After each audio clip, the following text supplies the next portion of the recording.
Hey everyone, it's your girl, Maddie here, aka Beaver Mosh, and today I'm talking to you about Folguedo Noturno from the Sao Paulo, Brazil based band Fork of Horripilation.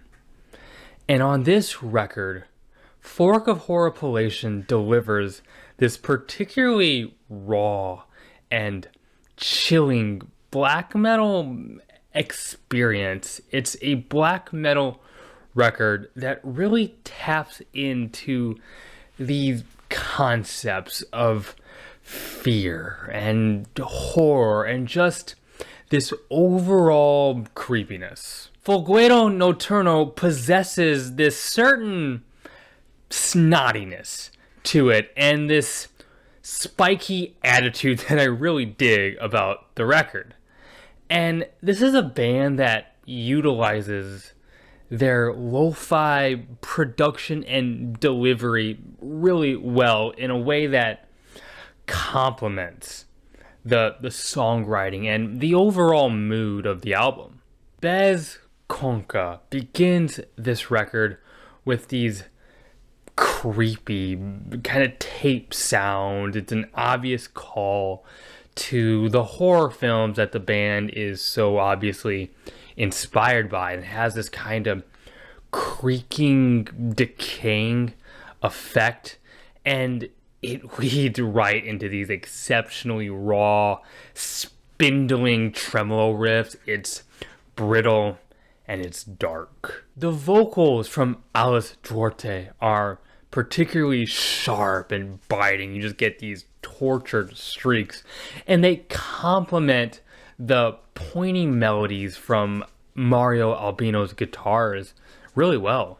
Chuva y Cantoria na Aldea dos Muertos is built around these more irreverent and punky drum patterns, and the lo-fi production here makes this track feel a little more open, and it results in a sound that feels like it's coming out of this haunted cathedral. And I love these melodic tremolos that come through in these winding bursts. It has a really chilling effect to it. The title track starts with this actually really enchanting flamenco guitar passage. It's really beautiful, but it's a tease because it jolts right into these rapid spiraling black metal riffs. But those are interesting too. They kind of have a classical inspiration in their melodic components. I would say, at least it's what it sounds like to my ear. I love some of Duarte's barking laughs that are interjected. It's really freakish. And I also enjoy what the bass does here. Does these complementary runs in tandem with the more melodic leads. Definitely bring something unique to the sonic palette here. And then you get this spacey, virtuosic, and chaotic guitar solo. It's wonderful and just totally unexpected. Rito Memorial brings a solemnness to the table, especially with these slow burning frigid chord strums. It's deeply reflective. And then I really admire how the bass kind of rapidly flutters as the vocals let out this corrupted opening howl. They say that the bass isn't always that important in black metal. This album disagrees. These piercing tremolos begin to grow more prominent in the mix as the drums get faster and more pronounced and intense. There's this swelling energy that grows and grows, becomes more unavoidable as the track progresses. And Fork of Horripilation also incorporates some jazzy elements, some proggy stop and start. There's some interesting chord changes going on. Just an overall musical adventurism here that I really dig.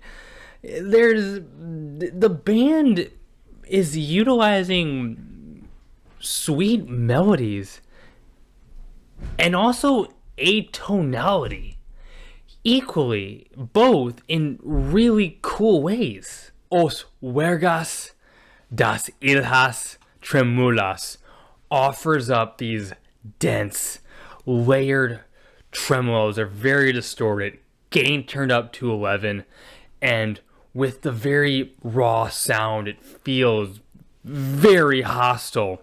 This is some cult shit. The band incorporates these march-like, more physical, palm-muted strums as well for some diversity. And in the middle of all the heaviness, the band will continuously return to these more clean, atmospheric arpeggios. There's just this occultic fog looming over this entire track. Just breathe it in. Ah, Roca sees some more really well played nylon stringed guitar here. I really appreciate how much and how carefully that instrument is used on this album. Really embraces Brazil's storied legacy of samba and bossa nova here, I would say. And I must emphasize, this is a black metal album. This is very much a black metal album. It's very black metal.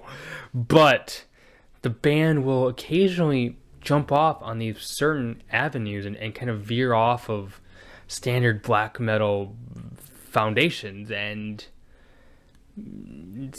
avoid being this color by numbers raw black metal release. Espinos, Quimeras y Fuego Ardente offers up these marvelously emotive tremolos that help usher in this melancholy and this deep sense of loneliness. It's melodic in the most sorrowful and despondent way possible.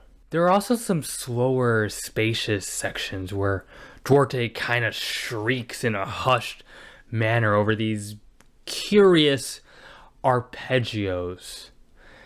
And then I also admire the outro, where these rapid fire harmonizing guitars mesh with these furious blast beats. It feels huge in the way that raw, impenetrable black metal can feel huge. Tabernaculo is the longest track, the closing track, and it feels theatrical in that way. It starts off with this long, epic sounding instrumental intro. It's swelling. It has these droning, sustained guitar strums and these skyward leads and these black metal streaks that feel poetic in their delivery, almost like a harsh black metal spoken word bit.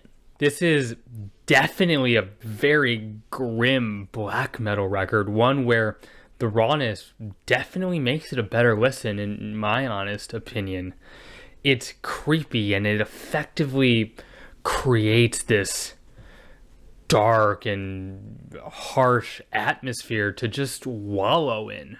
And it's also not without its surprises, brings in musical elements that I didn't expect and don't hear in many standard black metal releases.